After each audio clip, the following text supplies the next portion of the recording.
Well, hi, thanks for joining me here in my shop again. I'm going to go the next step with this Viking receiver and amplifier from the Viking console that I'm working on.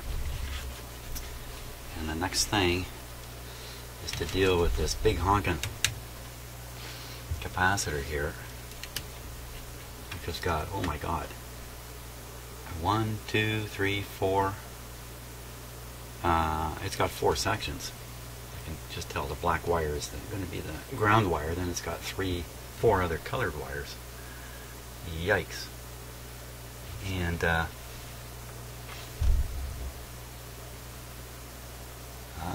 that's interesting. Before I noticed some of this goo, whoops, some goo kind of hanging out of here. Wax is what it is. It's wax. Well, now I see it's come from this capacitor, which is just flowed all out. Well, that certainly suggests it's been hot. So I don't think we'll hesitate. We'll go after this thing back here too.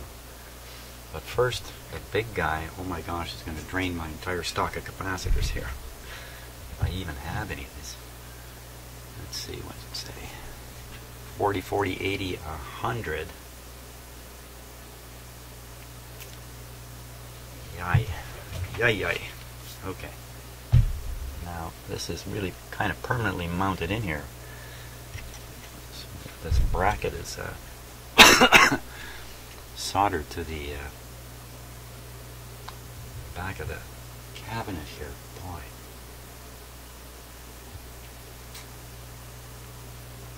Well,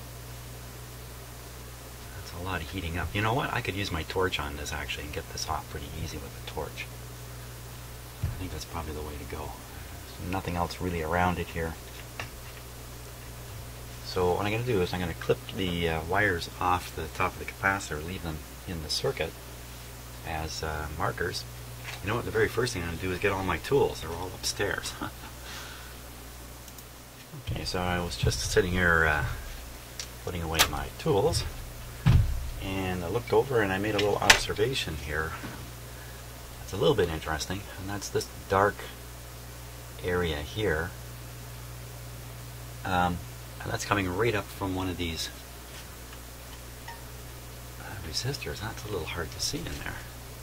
One of these white, I'm pretty sure this is a ballast resistor here. This white thing. So you can see that the heat from it has been traveling up. It's been heating all this up in here has been heated from it. And some of these are tube sockets, so they're getting their own heat. So this is kind of a hotter area.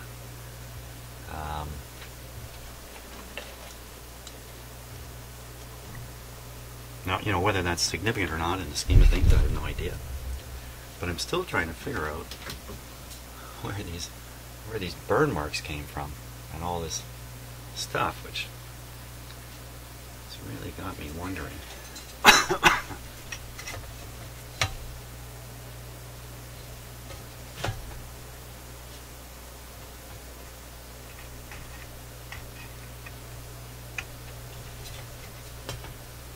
Seems to be something going on right here.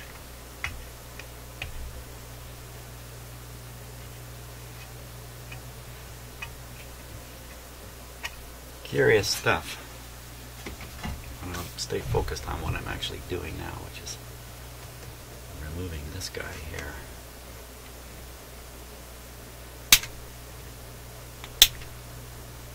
He's got to go. And of course, this is, you know, you can pretty much guess the power supply filter capacitor in a unit this old is going to be in questionable condition. So I think I am going to torch this. Take forever with my bad behaving soldering iron to. Now, you know, I have quite a few soldering irons. I have a drawer full of them, including a great big honking thing. It's really not meant for electronic work. I don't know what it's meant for, but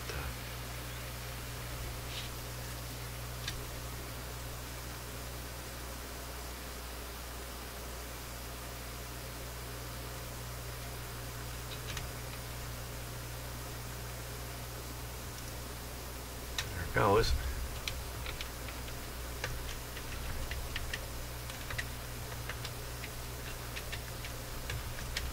Oh, it's screwed in there somehow.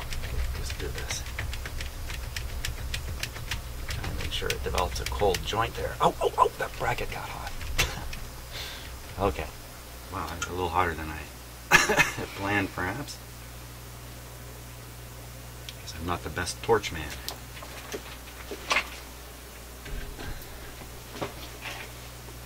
Keep my hands away from that.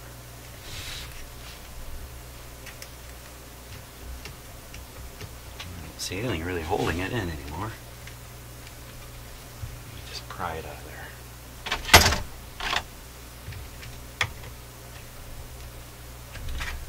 There we go.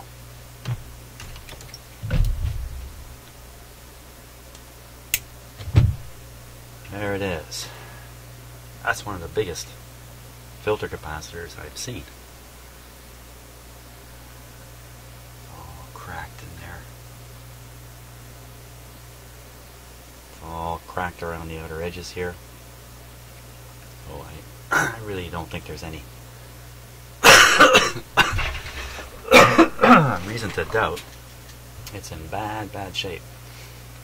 40, 40, 80, 100, all at 150 volts. 100 at 150 volts.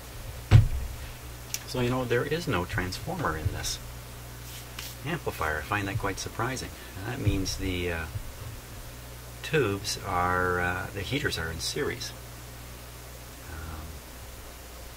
Kind of like a All-American 5 style radio. Only there isn't just 5 tubes in here, there's quite a few more. I have to figure out how to put a whole bunch of individual capacitors, 1, 2, 3, 4 of them. 4 of them in here. It's going to be a little bit challenging in itself. You know, I'm tempted to cut this one out too, but I'm going to leave it just for now. And I will go after this one, but I'm going to leave it. I don't want to get too much going at once. My poor little brain will get overloaded. So let me hunt down a set of capacitors to replace this guy here. Okay, that wasn't too hard. Here's what I've got. These are all 47 microfarad at 160 volts. This one is 100 microfarads at 450 volts. A little extra high voltage, but that won't matter. So to replace this, I need one to replace a 40, another one to replace a 40, 2 in parallel to replace the 80, and then this one to replace the 100. And that ought to do the trick. I should look again and see if I've got 100 at 160, just in case I do. So,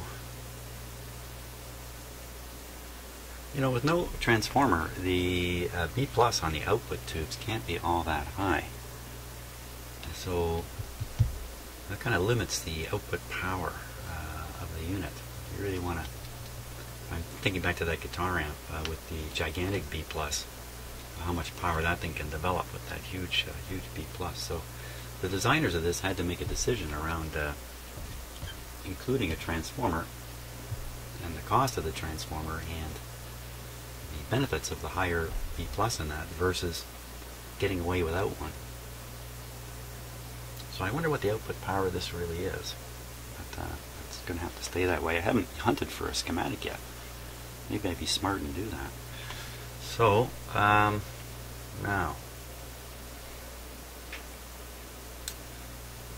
how am I going to fix these in here? So the last one was stuck on the side here. To drill some holes and use tie wraps to hold them in place, or strap them against some other component. That's really not the best idea. Strap them against this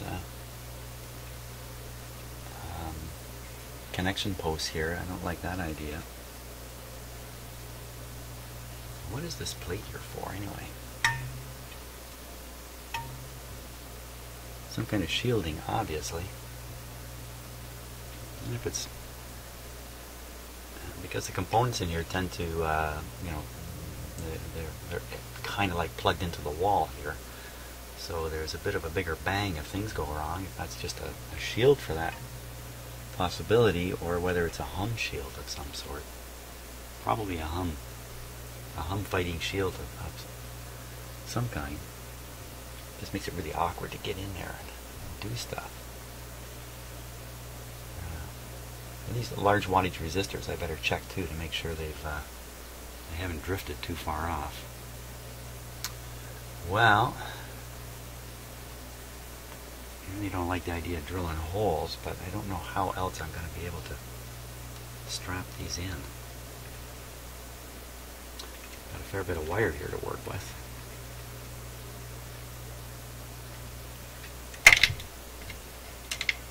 Now they're all running to a common negative point. I could bundle these together somehow and to one big bundle.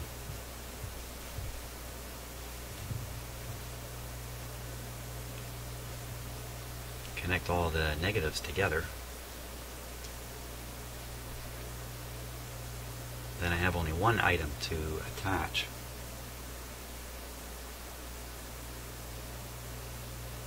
Instead of trying to strap a whole bunch of individual ones. So I can make this, I kind of like imitate this thing a little bit. Make this into a nice little bundle here. Check and see if I have another capacitor. And I think that's what I'll do. I think I'll make this into a bundle. All the negatives connected together. And I can probably put it in place here and then wire it up. That's probably the best way to approach this. Well, after a little bit of hunting, I did come up with a 100 microfarad at 160 volts, but this is a recovered capacitor from something, and it doesn't look good to me. It looks like it's swollen on the bottom here. It doesn't look proper.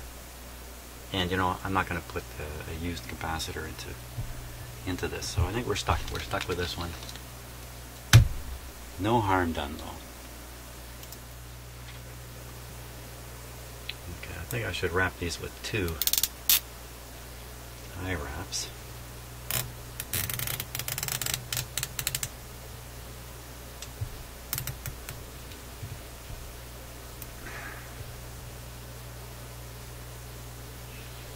You don't want it too tight at first, because I got to figure out how to get all the negatives. Let's see if I make the negatives towards the inside and keep the positive pointing out where they are available for making a connection. Okay, how do you turn that?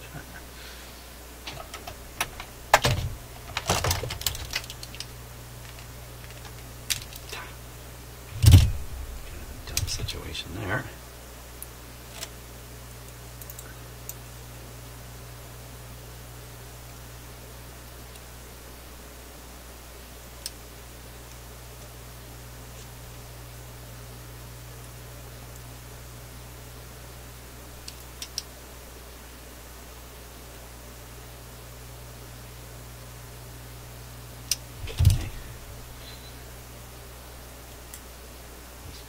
Absolutely sure the positive is the one that's on the outside, so I'll bend it away a little bit. It's also the longer one. Okay, now let's see, I'm going to want to produce one lead outwards, one negative lead outwards.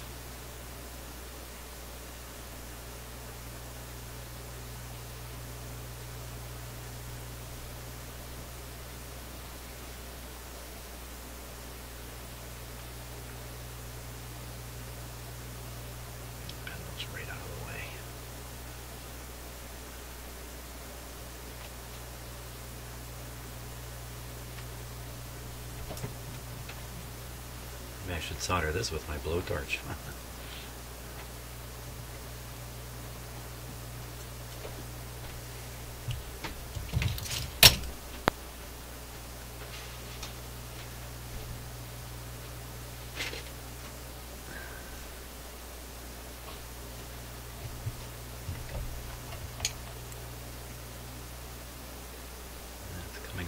good.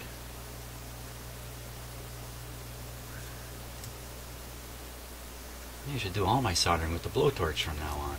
Yeah. Why beat around the bush? Hey, could solder 10 connections simultaneously.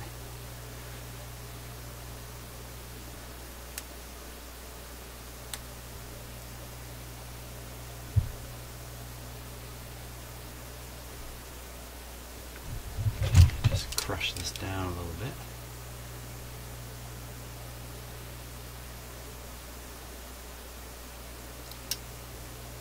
Nice.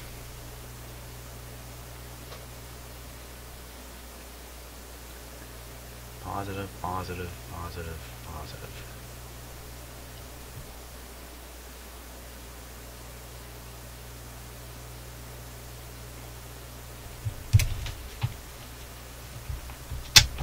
Okay, let's solder this up here. I think I should tighten this at this point too.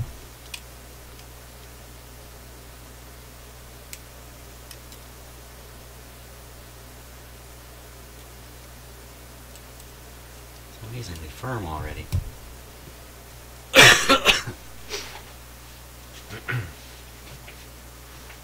So I'm finally pretty much 100% over the flu. Wow, that was a 2 week, 2 weeks really.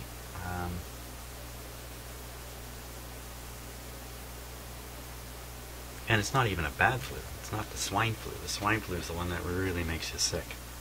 Really makes you sick. This was just like a very, very, very bad cold. And just one of the interesting, just letting my soldering iron get extra hot here. One of the observations I made was I never had a sore throat, which apparently is a high a characteristic of rhinovirus, which is a common cold.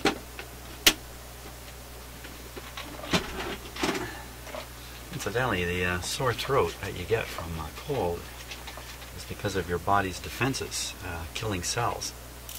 You get that sore throat and terrible feeling. That's actually your body's own systems operating.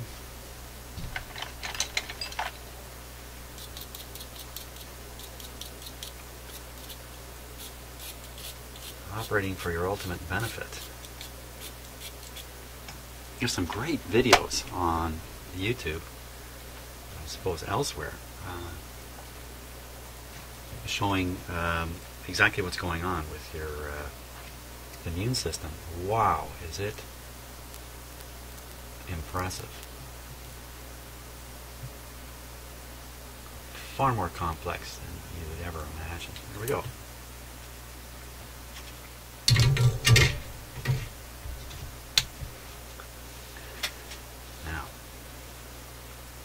I'm thinking of mounting this by passing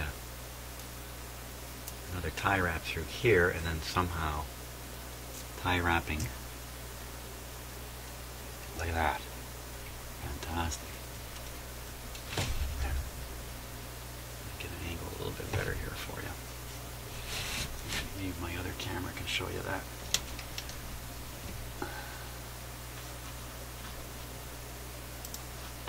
So lucky enough, I'm able to just slide that right in there. Fantastic. Of course, this is too big of a tie wrap. So this will end up sitting like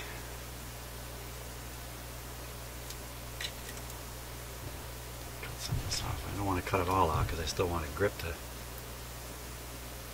for tightening it here. So this will sit like this. All these wires will reach. Fantastic. And I still have this guy to figure out. I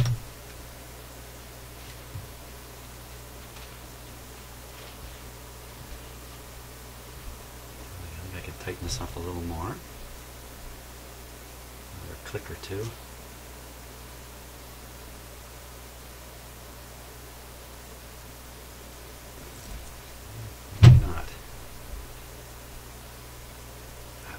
That's really solid though. Plus the soldering doesn't hurt either, having all those leads joined. So I'm going to get rid of this.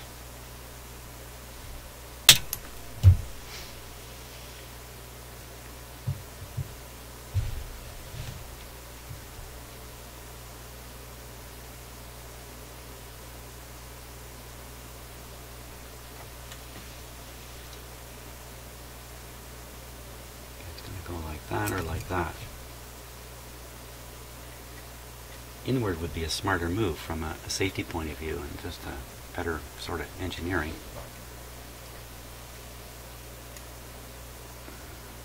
But if I do that, I got to make all the connections ahead of time and then swing it in. I don't think that's a real problem.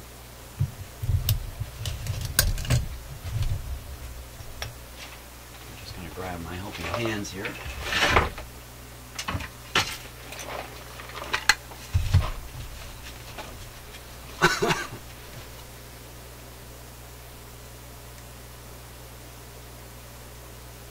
Maybe something like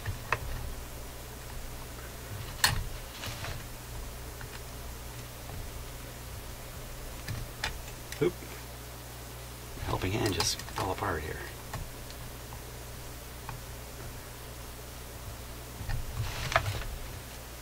Like that. Now these wires are a little short. Let's see.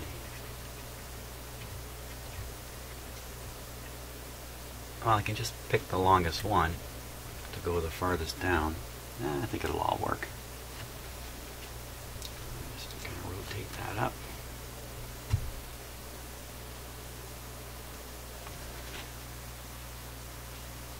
Looking good. I think that's going to do the trick there. Very hard to see what's what in the camera view, isn't it? There's so much wire and junk in there. Because when I change this, if I do change this, and I'm quite likely to, this will turn into a much smaller capacitor. And so will this one back here. It'll turn into a smaller guy too. You know, once if I cut this out and I cut that out, well, actually, if I did cut this one out, I'm going to have a lot more access to all this stuff in here while it's out. And the smaller one will go in, it won't block nearly as much either, so I can kind of look forward to that.